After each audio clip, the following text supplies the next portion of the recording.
Welcome to episode 36 of How About Them Huskies. I'm Connor, joined by Matt, Andrew, and Matt. And after a little 2 week or so break, we're back with the second episode after UConn won the national championship. It's been a great 2 weeks. It's finally sunk in for all of us, I'm sure, even the players too. It's a great accomplishment. But we're on to next season already. Basketball, college basketball doesn't sleep with the recruiting, the transfer portal. We'll get into that. A lot of guys are leaving. It's a lot to talk about. We're going to try to break it down for you guys, and let's just get into it. So our last episode, I'm pretty sure that was after Hawkins announced that he's leaving. He's going pro. So that's where we left off. But since then, Adama Sanogo, the Final Four most outstanding player, he's departing. He's declared for the NBA draft. And I'm pretty sure it hasn't been confirmed, but rumors are he's not coming back. I don't know if he's keeping his college eligibility just in case, but Hurley's made it clear that he's not playing college anymore. Also, Andre Jackson declared that he kept his eligibility, so he has until May 31st to decide. Same with Tristan Newton, who also in that declaration, he confirmed he would be coming back to college if he doesn't go pro. So Newton would be back for his COVID year, which would be huge for this team. And a couple of transfers. Richie Springs entered the portal. He had 4 years in the program. I love Richie. I'm sure we all do. He's a fan favorite. If he doesn't get in much, he helps the team so much. You have Naheem Aline, who transferred. We'll talk about where he went in a little bit. Kind of not really backstabbing, but it's interesting. Another interconference transfer. And let's see who else we got here. Yaron Hassoun, he didn't play much. He was a practice player for us. He has the average, I believe, 12 fouls per 40, which is not sustainable wherever he goes to his next destination. But we wish him luck. He's a national champion. And obviously Joey Calcaterra, his eligibility's gone. So that's eight. That's eight players from last year's squad out of 13 that won't be here next year. So I just want to hear your guys' thoughts on what's went down over the past couple of weeks. Well, how are you feeling? Well, personally, I first want to start with Naheem Aline. I'm really happy that I didn't see any slander towards him about his commitment to St. John's because, yes, it's an interconference transfer, but this isn't like the Corey Floyd situation. I'm going to stay with my ridiculously stupid take about how Cooley paid him to go there and spy on UConn first before going to Providence. It's probably not true, but I like thinking of stupid things like that. But this is more like in a Cook situation where, he was having a great career at UConn, but his role just became unknown. He didn't know what his role was going to be. So Patrick Ewing told him, you come to Georgetown, you're going to play 32, 34 minutes a night. And all of a sudden, he was at Georgetown. It's the same thing with Aline. I'm sure Patino, when he was recruiting him, told him that he had a spot in the starting lineup. That's good enough for him to hear, and he's going to St. John's because at this point in his career, it's his last year. He's probably not going to play in the NBA. He may play pro somewhere, but this is most likely the end of the line for him. So he wants to spend his last year somewhere where he knows he's going to play. So I think that's the one that's going to end up hurting the most, though, because he is a really good player and he's going to do great things for St. John's. But I'm happy to see him go where he wants to and where he's going to play. But in our hearts, he's always a national champion. And in my heart, he's always a Husky legend because of how he overcame a bunch of different things this season. Yeah, and it's definitely sad to see some guys go, but I really like Sonogo going pro. Obviously, it's a great time for him to go. He just put together like almost a flawless March Madness run, so it's definitely a great time for him to leave. Tristan Newton's a guy who I'd really like to see us get back. I don't know if he'll get drafted. It's hard to say. We were just talking about before the show how he has to have a similar summer to how Tyrese Martin did last year. I think Matt said that, and that's very true. He just has to do some good things, maybe at a combine or something, or at some invitational this summer. But I think we also have a loaded freshman class coming in, and people are underestimating that as well. And that could be huge.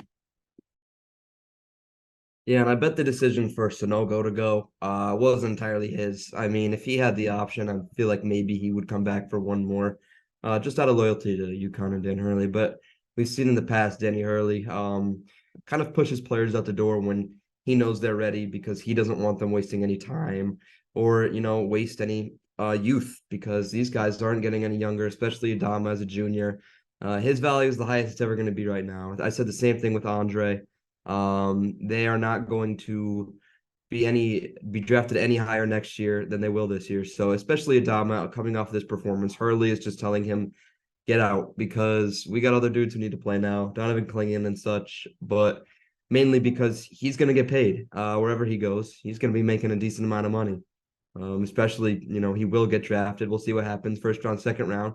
But Hurley, I guarantee you, is saying a little bit of something about, hey, you should probably leave because there's not a spot for you here if you decide to come back.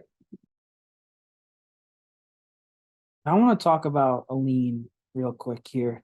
And I guess I don't know the correct word. I was thinking how to phrase it. I guess it's frustrating because Aline, he entered the portal on April 13th, 10 days ago.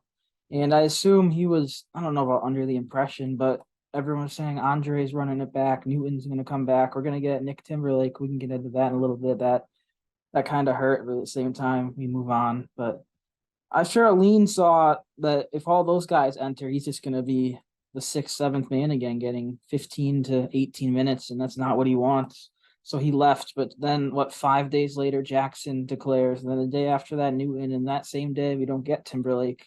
So I feel like if the order there was reversed, I feel like Aline would stay, seeing he has a chance to start next year alongside guys like Stefan Castle, Caravan, Klingon. I mean, it's just frustrating that that's the order of events. I mean, he was so crucial to this team as the true sixth man. Like Andrew said, we all wish him well. It's when St. John's comes to Connecticut and we go to the Garden, I'm sure there's going to be no boos for Naheem Aline from UConn fans. That he's just a fan favorite, even if people were against him early in the season in the non-conference when he struggled, but he really picked it up when it mattered most.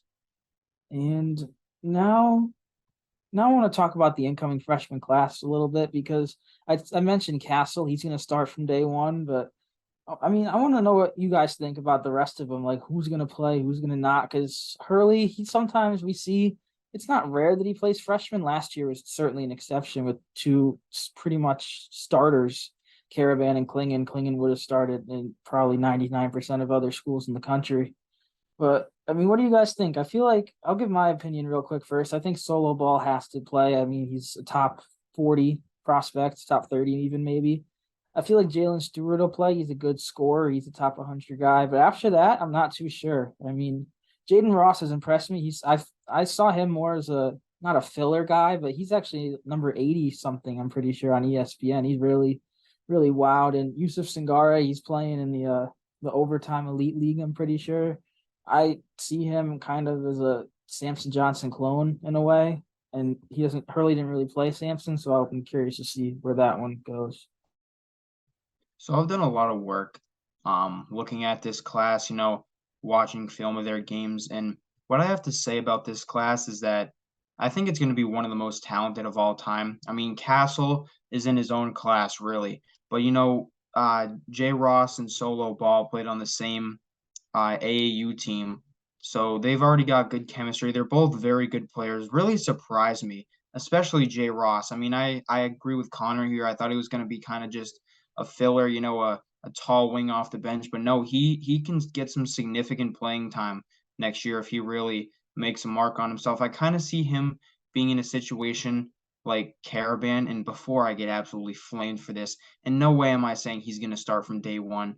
But Caravan worked his way into that starting spot after Samson Johnson went down. And obviously, I'm not wishing on any injuries or anything like that. I'm just saying that I can see Jaden Ross working into a starting spot, or not even a starting spot, like a role spot, kind of like a lean off the bench or somebody like that. But I am a little bit worried about Singare and Jalen Stewart because they do seem a little bit disconnected from the team. There's that Fab Five photo filtering out there, but Castle, Ross, and Ball were at games together. I know Jalen Stewart does go to school in Washington, so it wasn't very easy to get to Connecticut. And then Singare, I know, does live close to Connecticut, but I don't believe he was at any of the games. So that's the only thing that really worries me. But I'm sure by the time we get to the summer and these guys are full throttle at practice, we'll be fine. But I think this class is what a lot of people are forgetting about. All these players, yeah, they are leaving, but this class is ranked third in ESPN for next year. So I'm really I'm really excited to see what these kids have because winning a national championship and going to a team that won a national championship the year before you get there, it's got to be a really big boost of confidence that you signed to a national champion. They've got to be thrilled to get to Stores. So I'm really excited to see what they can do, and I've got big hopes for them. Yeah, I have a feeling we're going to see a lot of Ball and Castle here. Castle very fundamentally sound. If you look on 24/7 Sports, the second highest ranked recruit we've ever gotten, right behind Rudy Gay, of course. I don't know why I said of course. It's kind of the last guy I feel like you would think of, but yeah, I feel like we'll see a lot of those two. The other three really depends, in my opinion, on who decides to come back, who comes in through the portal, and other things such as we sign someone else possibly. I can't see that happening, but I have a feeling we're going to see a lot of Ball and Castle. Part of me feels like Ball starts day one if everything stays as is. If Jackson's gone, if Newton's gone. I think it's going to be Ball and Castle, mainly just because they're two freshmen. You kind of want to put them together to learn together. Um, Especially clinging out there. That's three young guys right there who I think can all make such a difference. But I like the explosiveness of Ball. Ball gives me one and done vibes more than Castle does, specifically because of what he brings to the table. The dude can jump out of the gym. He can shoot it from all over the place. He's a playmaker. He's 6'3", 6'4". So, I have really good and high expectations for solo Ball here. But the other two guys, I especially with Springs and Hassan going out, I feel like some of them might fit more of a filler role, like Connor was talking about, where they sit on the bench if opportunity presents itself. They're gonna get the first shot in. I feel as if they'll have a bit of a higher role than Hassan and Springs and those guys. But like we said, we're national champions. You kind of have to be a little ruthless with your roster here, and you got to do what you have to do to make your team better. And if it's having these guys play 15 minutes, so be it. But if they're not playing as much 5 minutes a game, then I mean you roll with it. But those two, Castle and Ball, I have really really high expectations for, possibly both one and dones. Yeah, and there's definitely some roster spots open. And I could honestly see a guy like Jaden Ross surprising some people. Definitely Jaden Ross. I actually saw some highlights on him, and as far as I'm concerned with the eyeball test, he kind of played like Tyrese Martin, maybe making plays on the ball and a lot of breakaway dunks that I saw from him.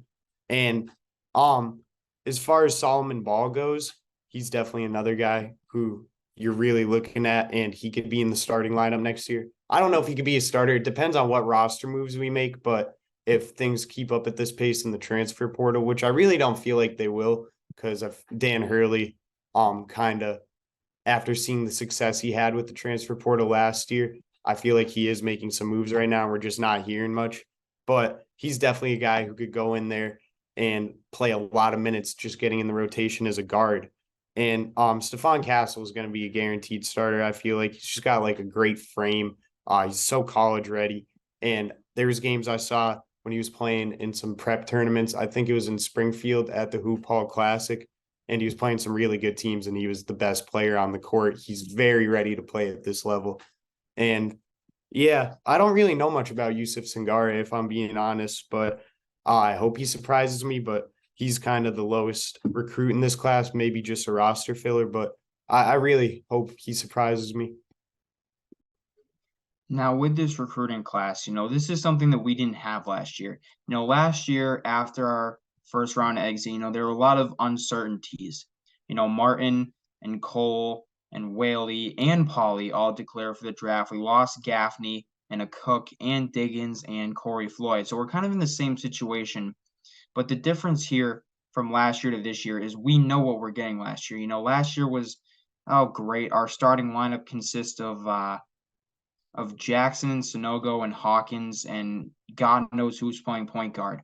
And we've got these two kids from Massachusetts and Connecticut coming in, and we have no idea where we're going to be like. Well, Dan Hurley, as I forget who said, I believe it was Connor or Matt, really, really killed the transfer portal, getting us Newton, Diarra, Aline, and the late commitment of Calcaterra.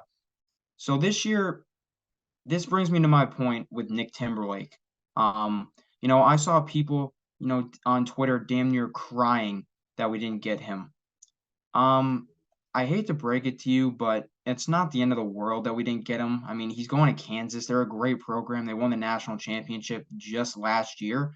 So, I'm sure he's a great player. I wish him all success, but we shouldn't be crying over the fact that we didn't get a fifth-year transfer from Towson. We are the reigning national championship champions with the third-ranked recruiting class coming in, who already know all these guys. So I don't know. I feel like the whole Timberlake thing, and it would have been nice to have him, but I feel like the whole him not coming here thing is just way too much of an overreaction, in my opinion. And I just want to touch on the fact that, 4 of these 5 guys are top 100 recruits. All of them except Singare are top 100 recruits. And you look back to a few years ago to when James Bouknight and Jalen Gaffney and such were coming in. These were all highly coveted players of ours. Bouknight wasn't top 25. Gaffney was, I think Bouknight was below 50. Same with the Cook and same with Gaffney. And these were all kind of game changers for us. I feel like we've kind of made big strides forward in terms of recruiting, even since then, even before we won the national championship, because we have 4 dudes coming in who all cracked top 100. And they're, how many of them are going to be playing? 1 or 2, like 2 of them. I'm not too sure about the other 2, but that's a good thing because that gives our squad great competition, and that gives us a lot to look forward to in terms of recruiting, showing that maybe instead of getting 5 4-stars or 4 4-stars and 1 5-star, maybe in a few years we're looking at 2 3 5-stars and 1 4-star. So in a matter of time, I feel like things will improve, things will get better as they already have, and you haven't even really realized. I feel like as a fan base, we're becoming kind of spoiled, with recruits and such as, bringing all these guys, you win a national championship and now we have dudes coming in who are in the top 70 who just aren't even going to play. So, I really like to see that, but, I'd love to see them play too. Yeah, I feel like Singari, I said I see him as like filling Sampson's role as not playing as the big on the bench, but he was one of 2 players in overtime elite, which it's a new league, but it also has 2 top 10 picks in the NBA draft. The Thompson twins. I'm not sure the pronunciation's 100% on the first names. I'm not going to try it, especially the one. I think it's Amen and maybe Osar. I'm not sure. So but that's 2 top 10 picks in this NBA draft coming up that are coming from that league. And Singari averaged a double, 11 and 10. So, I mean, we'll see if he plays like Matt said. I'm not too sure, but we're in a fine spot. Like we've been saying, we won the national championship almost 3 weeks ago, which is crazy to say looking at the calendar. But we're bringing back some very solid pieces. We're bringing back Caravan, we're bringing back Klingon. Diarra was in the rotation up until that championship game. Sampson, like we said, we're not really sure what we're gonna get from him, but he started last year on opening night. You can't overlook that one. And also Apostolos Rumaglu, the last scholarship player coming back, which I'm glad. I feel like he has decent potential. I'm not saying he'll get any run, I mean, but he's a legit like 6'8", 6'9" ball handler from Greece. I mean, why not? Why not throw him out there for a little bit? Maybe Hurley's not reaching out to anybody, at least publicly in the transfer portal, because we have our starting shooting guard Apostolos. But I'd like him to get a couple of guys. I'm sure they're certainly talking with transfers, just not in the spotlight. Obviously, Timberlake was highly like out there. Everyone thought he was coming here. He's from Massachusetts, from New England. He took a visit here, and then after that visit, canceled his remaining visits. It was like, oh, he's going here. He's seen enough. He's sold, and then he goes to Kansas. So I mean, it's not the end of the world, like you said. He's a Towson transfer, which I feel like we're bashing him. If we got him, we wouldn't be saying that. But you look at it the way it is. I mean, he would start probably for us next year. He's turning 25 in August. He's had a long career, but we move on. I mean, Hurley and Kamani Young, Luke Murray, Tom Moore, they all know their guys. Like we got Joey Calcaterra, who was one of the most important pieces to our team. We got him out of nowhere in June after camp had already started. So I'm very confident in the staff. Speaking of Kamani Young, I don't think we've heard any buzz on him in the past couple of weeks. So I feel like he's actually going to stay with us, which is a huge win in my book to have him staying with the program. Obviously, it would be very sad if he left for a head coaching job, but he is more than deserving of it. He's brought in a bunch of great players. He really helped bring in Bouknight. I believe he helped bring in Singare because he's from the same area as he is. But I'm happy that he's staying, but anyways, that's not necessarily the point I wanted to make. I wanted to touch on what Connor posted yesterday. Most of you probably follow his Instagram.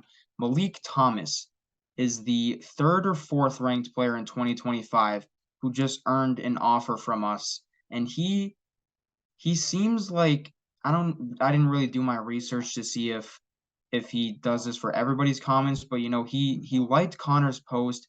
He liked my comment that said this is home. So I'm really curious to see what he does. But the videos I've seen of him, I mean, he looks absolutely filthy. Just want to see what you guys have to say about that. Yeah, and obviously just adding talent would be great in 2025. I haven't seen much of him, but that's obviously a great thing. I really think we're going to start landing some higher recruits. I know we just touched on this, but as far as the transfer portal is concerned, I definitely like that Dan Hurley doesn't have much buzz going around right now, because last year, like Connor said, he was just landing recruits kind of out of nowhere, kind of guys that were taking a little longer to make their decisions, and he put together a really good team with that. And um, obviously, he knows how big it was that he went into the transfer portal and brought in 4 really solid players for us last year. After the year before that, he didn't bring in any transfers really, and it just was not a great team that got bounced in the first round. There were some serious depth problems with that team. Um, like Connor was saying, I totally trust that he's just going to have a roster that he knows is competitive. I feel like he has the capabilities to do that, and he will, but he's seen enough good basketball at this point to understand what he needs to bring in next year. And I feel like he'll get the job done. Yeah, if we do manage to bring in Thomas, that'll be back-to-back years. We're in deep running for a top 10 recruit this year. Obviously, for 2024, we're looking at Boogie Flan. That would be a huge one. If Flan comes in, decides to stay more than 1 year, and then you bring in Thomas, I mean, I feel like you're looking at another title contender right there. Just the influx of talent that we've been able to, be involved with, do business with, possibly bring in is outstanding compared to where we were a few years ago. We were kind of just shooting, in the dark, hoping we would pull in some good players. Guys like Book Knight, he worked out. Like, we were glad to Cook. He worked out for us that 1 year, of course, before he went down with the injury. But, I'm glad to see that we're really getting after some highly touted talent, rather than, a few guys who we hit on and the guys who we miss on. I feel like that's partially why we went out early in March a few times. But, if we get a good group of guys in, this is a perennial contender. This is a team that could win multiple national championships within a 10-year time period. So I'm just really excited to see, what our lineup looks like in 2-3 years, what that's built up of. Yeah, I saw it today. Malik Thomas got an offer from Duke. I'm not saying he's going to go to Duke. He's a sophomore in high school right now. He has no idea. But just seeing us offering these top 5 guys that Duke is offering, I'm sure he'll get offers from places like Kentucky and UNC, Kansas, all those blue bloods, which I feel like we are a blue blood. I said last time we're not going to get into it. I feel like we can do that in a future episode this off season to fill some content as UConn of blue blood. But the point is, I feel like we didn't recruit or didn't offer some of these top 10, top 5 guys in the past. Like Boogie Fland, he's number 6. I have the ESPN rankings up for 2024. He's number 6 in the class. I mean, Castle's top 10, obviously Thomas top 5. We're offering all these guys, and I feel like we're also picking and choosing our spots where to offer them. Like, you see, like these, like Duke, I feel like out of the top 10, they'd offer 6 or 7 of them. I don't think that's the case with Dan Hurley. I feel like we saw Castle was the only. I'm not sure if we were in on any other top prospects for next year, but Castle was pretty much the only one, and we ended up getting him. I'm not sure if that'll be the same for these other guys coming up, but it's an interesting philosophy that Hurley, and it seemed to be working for him. Yeah, and it kind of hurts when you see these top 10 recruits post for their top 10 and they're not putting the UConns in there of the world. That kind of hurt when I was just seeing all the blue bloods and no UConn in guys' classes. Like, I don't know, maybe if RJ Barrett had UConn in his top 10 back in the day, how that would feel, or just something like that. But I think that's obviously going to start changing, and all these high profile recruits are really going to be looking at UConn and taking them seriously. which is just huge because that was really not happening for a while. And I got to give a lot of credit to Dan Hurley there for taking over a job where there it was not that attractive to recruits for a short period of time. So it's definitely things are definitely starting to look up on that front. One more guy I want to touch upon in the recruiting, then we'll wrap up here. Tyler Betsy. He's from Connecticut. He's from Windsor. He plays at St. Thomas More. He's a fast riser in the class of 2024. He on 24/7 Sports, he was 44th in their previous update. He's now up to 24. ESPN is lacking behind. They have him at, I believe, 52. But this is a Connecticut kid. We saw last time we got a Connecticut kid, he averaged 7 points, 6 rebounds in 15 minutes. I mean, and on a national championship team, I mean, I feel like you can't miss these kids right in your backyard, especially high profile and especially that you're winning. I mean, if I was a top high school recruit playing in Connecticut and the head coach of Connecticut comes to me with a national championship trophy saying, here, you can have the keys in 2 years. You can be our lead guy. I mean, it's hard to say no to that, I feel like. I mean, he's 6'8", 185. He's a lanky scorer, but I just feel like you can't miss out on guys like that. I mean, I know Chris Dunn was from Connecticut. He ended up going to Providence. I'm not too sure if we were in on him or not, but I just feel like these top Connecticut prospects, like the top 25 guys, don't come around too often, and you got to jump on it whenever you have the chance. Speaking of Connecticut guys, a guy I want to see get a lot of the runs this year, especially in the non-con games, like being the first guy off the bench, Andre Johnson, because he is a solid player. He came to Connecticut because, obviously he wanted to play for really his hometown team. He went to South Kent School in I don't know where it is, maybe South Kent, Connecticut. I'm not too familiar with the beautiful state of Connecticut, but he came here for a reason. He got his national championship, but he's a good player. He got offered by, I think, 6 or 7 other D1, so he's a D1 basketball player.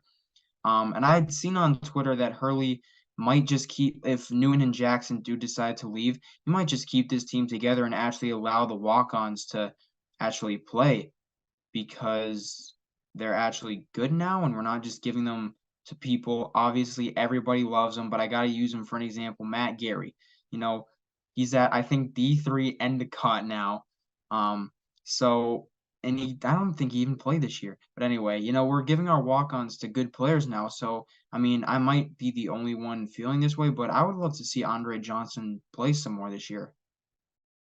Yeah, and Andre Johnson, halfway through the year, a bit of a nugget. He got like some ridiculous payday from I can't remember what the company was, but they were offering him.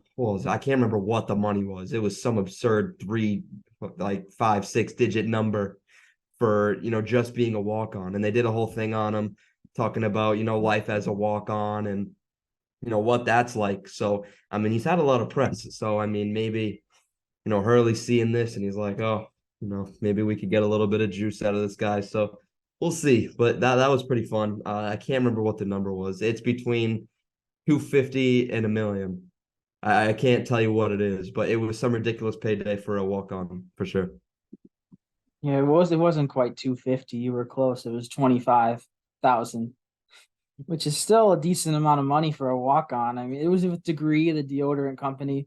When I was down in Houston, I mean, you'd see these digital billboards in the city, and once in a while it would flash to a Degree ad with Andre Johnson on it. And it's just like, what a world. I mean, I'm sure he'd prefer the 250, but 25K for a guy who played probably 25 minutes is certainly worth it.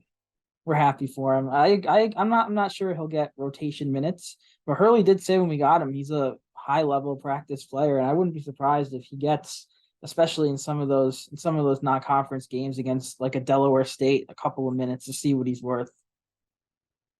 Now I think we're just about ready to wrap up. Before we do, I have one question for you guys. I don't want to do an analysis because we still have plenty of time until May 31st. We have plenty of time, but I'll ask you, do you think Andre Jackson comes back? Interested Newton. I want to see what you guys think on their decision. It's just simple, not yes or no, maybe a couple of words, but what do you think for them?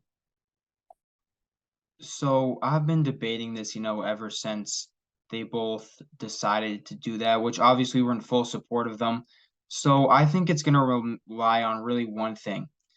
I think that they're going to come back if either they know they're not going to get drafted, if an NBA teams say, you know what, I'm sorry, we can't take a chance on you, they're going to come back because really a guy like Newton, I don't think has really anywhere else to play. He can try to go to the NBA if he wants to, but I feel like the way more important one here is Jackson, who I feel like raised his stock.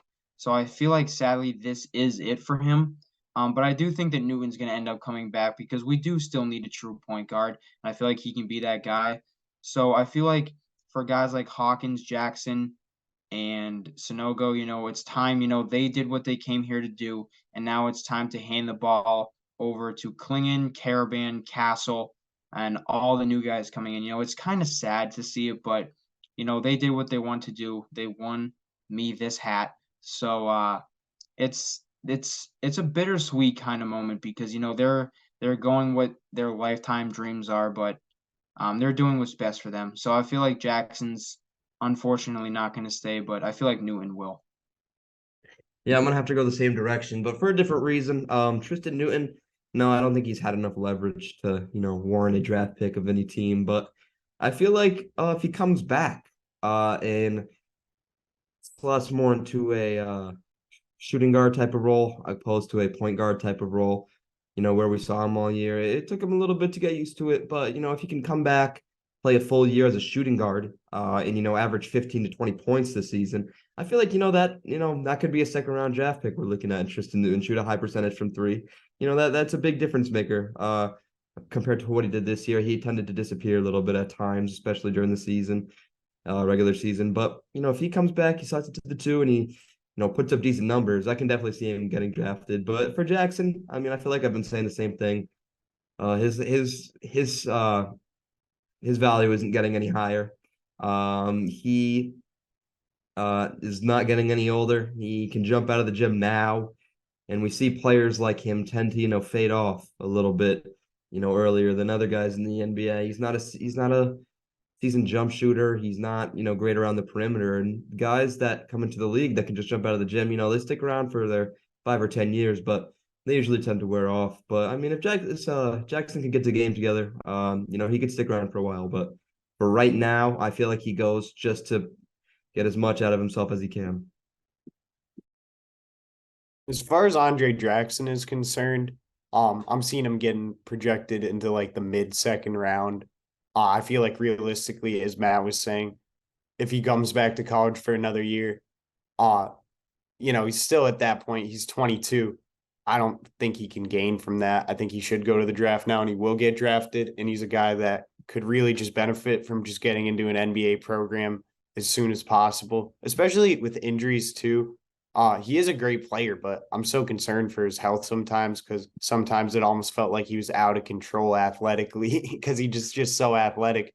And he's done a really good job to kind of harness that and control that and kind of be like a controlled freight train. But it would be really bad if he came back for a year and, maybe injured himself and then he's just leaving that NBA opportunity on the table. He really should go. He could definitely be a G leaguer. And we've seen some guys have some success in the G League, like Whaley and James Bouknight. And Andre Jackson was really a great college player in his own right, the way those guys were. I feel like he could really just show up into the G League and have success, really start developing more of an offensive game. So I think he should go. I also wouldn't be mad if he came back, but I genuinely believe he should go. But Tristan Newton, like I said earlier in the show, he's just a guy who I really want back. It felt like I saw him taking that next step. Matt was talking about how he figured it out, the point guard role, and his playmaking was just on another level in that March run. He averaged like 10, 5, and 5 as the point guard for a national championship team, a really good team. So I would love to have him back. But I don't see him getting drafted. I'm not really hearing much about him getting drafted. And like we were saying, maybe he could put some good tape out there for scouts this summer with some opportunities. But I don't think Andre Jackson's going to come back. And I do think Tristan Newton will come back because of like what I was just saying with scouts this offseason. But Yeah, it should be interesting. I think Tristan Newton is a guy that we will get back, and he could really be a huge piece of a team next year and just take a completely next step, have things figured out, be in the program with another year under his belt. And for me, first things first, Andre Jackson, Captain Andre, thanks for your 3 years here. But I feel like there's nothing left for you to prove. You won the title. You were a key player, arguably the most important player on the defensive side and facilitating rebounding. I think I feel like I the way he played and I feel like how he's gonna shine because he always shines in the combine and I don't know what other event he'll be playing in. I can't see 30 teams passing up on him in the first round. I feel like he's the first rounder, albeit a late, maybe in the 27 to 30 range. But I feel like the national championship, it really benefited him. He's a late second round pick without that run, but I feel like I think he's a first round pick if he and when he goes. I feel like, and for Tristan Newton, I'm kind of on the fence. I mean, I was thinking about the age. He's turning 22 in 3 days, so we won't have another episode before then. So early happy birthday, Tristan Newton, if you happen to be watching this. But he's turning 22. He'd be 23 for next year's draft / going pro. And I was looking at Tyrese Martin. He was 23 last year when he went late second round to the Hawks. And he also had a phenomenal summer with all those the PIT, the G League combine, the regular combine to get drafted. I feel like Newton could take a similar route. Obviously, he's missed out on the Portsmouth Invitational, which has already happened. I'm not sure if it's still going on, but it definitely already started. He's missed out on that, but I don't think he'll end up getting drafted. But I didn't think Tyrese Martin would get drafted, and he did. So if Newton comes back, I'm leaning no. I'm right on the fence though. I'd probably say 60-40. It's similar to Jackson in the sense that he's proven a lot. He came here and won a title, averaged like 7 assists per game. He also would have an expanded role as a top scorer here, so the options are there for both of them. And also, I'm going to finish the episode off on a comment Tristan Newton made on the Himoline's St. John's commitment post. He said, well, first off, he said, congrats, gang, obviously supporting his teammate. But it's in a separate comment. Let's see. He said, now I can fry you like I've been said. So do with that information what you will. He also declared 2 days after he said that. So it may mean nothing, but I feel like he would enjoy being back. We'd certainly welcome him back. We'd certainly welcome Andre back. We'd welcome Adama back. We'd welcome Jordan Hawkins back, even though he's already gone. We welcome everyone back. Joey, I'm sure you can take a course or something and play another year, but it's definitely gonna be a new chapter in UConn basketball. 8 scholarship guys gone, but we're gonna have you covered all off season. I mean, we're gonna probably do once a week, maybe. Maybe we're gonna upload every Monday, or we may not stick to that. If there's news, if there's not, we'll play it by ear. But we're gonna shoot for the once a week uploads in the off season. See how consistent that can stay. We took a little break after the title, but yeah, we appreciate you guys listening. Obviously, the season's over. I hope you continue to listen, and we hope to continue to grow the podcast. It may be tough with no games, no recaps, no why did you lose to St. John's at home and get outscored by 13. But yeah, it'll be a fun, eventful off season. It'll go by quick, I feel like. But yeah, that's all I got. Thanks for watching.